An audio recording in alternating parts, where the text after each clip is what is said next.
오늘 말씀은 전도서 10장 12절에서 20절까지의 말씀입니다.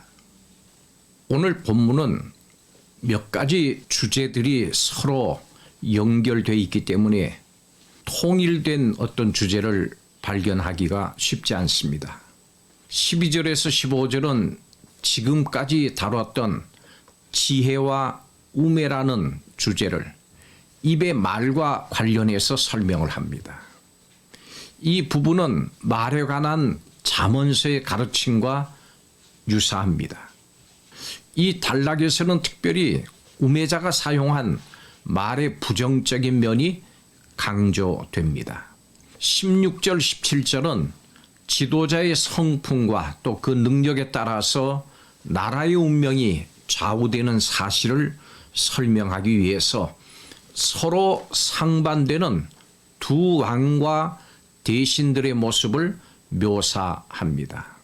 한 나라는 왕이 인격적으로 성숙하지 못해서 통치에 미숙하고, 대신들은 그런 왕을 이용해서 자신들의 배를 채우는 나라입니다.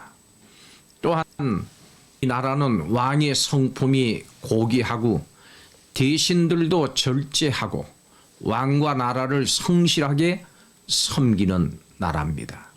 전도자는 이 두 나라를 비교하면서 이들의 운명을 화와 복으로 나눕니다.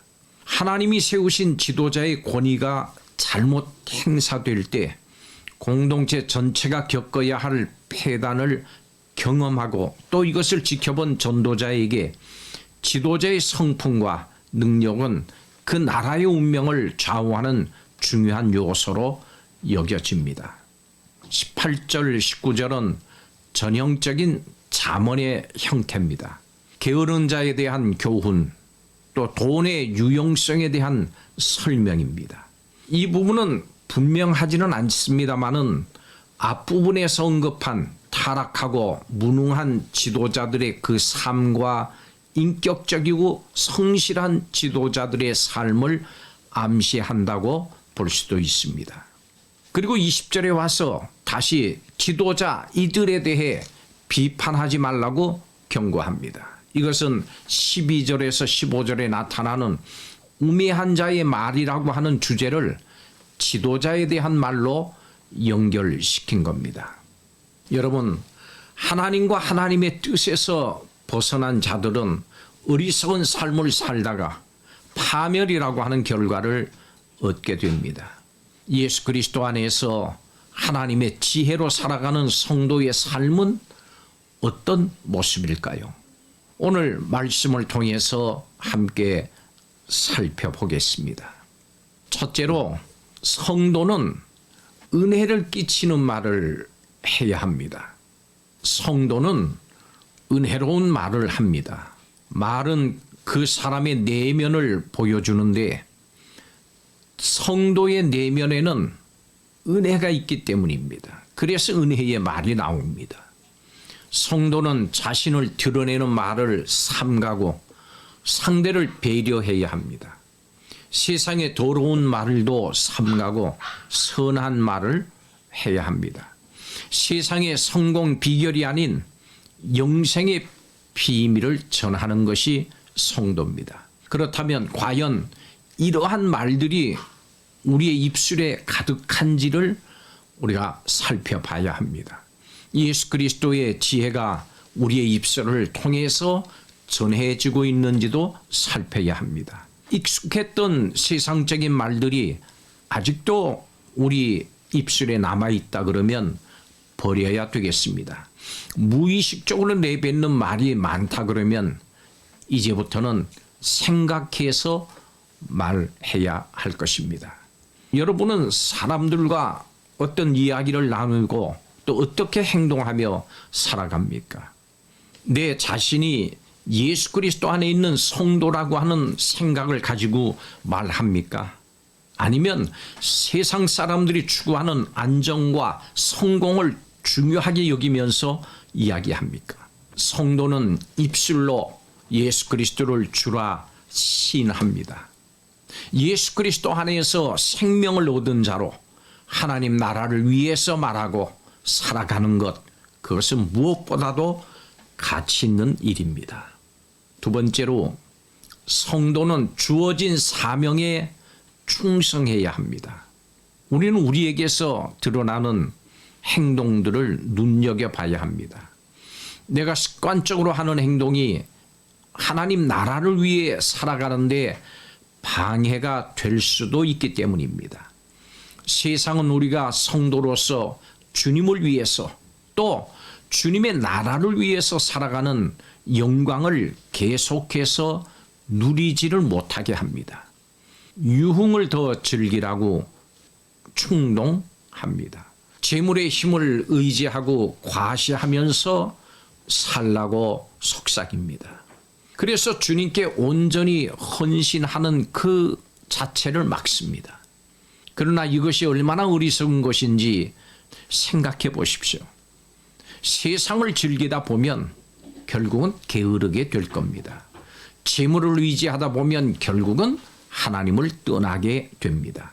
복음을 위해서 충성하지 않으면 모든 것이 덧없이 지나가고 자신뿐만이 아니라 주위 사람들까지도 멸망에 이르게 합니다. 마지막 세 번째로, 성도는 삶의 그 근원을 바꾸는 지혜를 가지고 살아야 합니다. 우리는 어리석음에 빠지지 않도록 우리의 생각을 근본적으로 바꿔야 합니다. 적당히 해도 된다고 하는 생각을 버리십시오. 이렇게 할 수도 있고 저렇게 할 수도 있다고 말하지 말고 성도로서 말하고 종으로서 충성해야 합니다. 어리석은 죄의 일은 반드시 우리의 삶에 영향을 미칩니다. 그래서 주의하고 또 주의해야 합니다. 은밀하게 잠깐 일어난 일이라고 안심할 수 있는 것이 아닙니다. 오늘 말씀 20절에 심중에라도 왕을 저주하지 말며 침실에서라도 부자를 저주하지 말라. 공중의 새가 그 소리를 전하고 날짐승이 그 일을 전파할 것임이라. 이렇게 말했습니다. 여러분, 오죽하면 공중의 새와 날짐승까지 오늘 이 말씀에서 언급했겠습니까? 그들이 사람의 말을 해서 내 말을 전하는 도구가 될 수 있겠습니까? 어리석은 죄의 일은 반드시 고통을 가져오기 때문에 빌미를 주지 않는 것이 이것이 지혜입니다. 또 어리석고 부정적인 말은 사람들이 있을 때뿐만이 아니라 혼자 있을 때라도 하지 말아야 합니다. 그 이유는 그러한 말이 말하는 사람의 영혼을 피폐하게 만들기 때문입니다.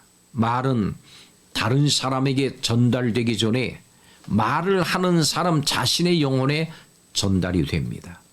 부정적이고 비판적인 말을 하면 생각과 영도 그렇게 고착화되고 그리고 인격도 나빠집니다.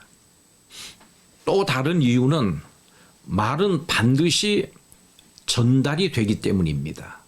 우리 속담에도 낱말은 새가 듣고 반말은 쥐가 듣는다 그랬습니다.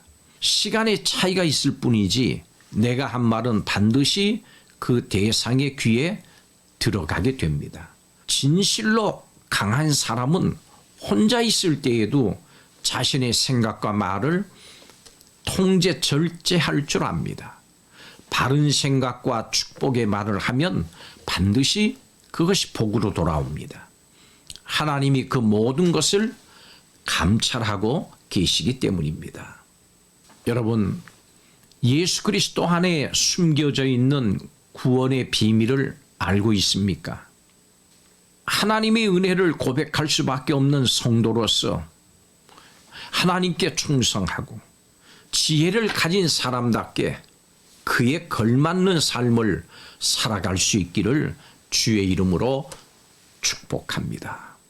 기도하겠습니다. 모든 말을 들으시는 하나님, 입을 열 때마다 사람을 살리는 말을 하기를 원합니다. 많은 말로 결국 망하게 되는 우매자의 길을 걸어가지 않도록 우리의 입술에 파수꾼을 세워 주시옵소서. 사람이 듣기 좋아하는 말이 아니라 하나님의 뜻에 합한 지혜로운 말을 하게 하여 주옵소서. 예수님의 이름으로 기도하옵나이다. 아멘.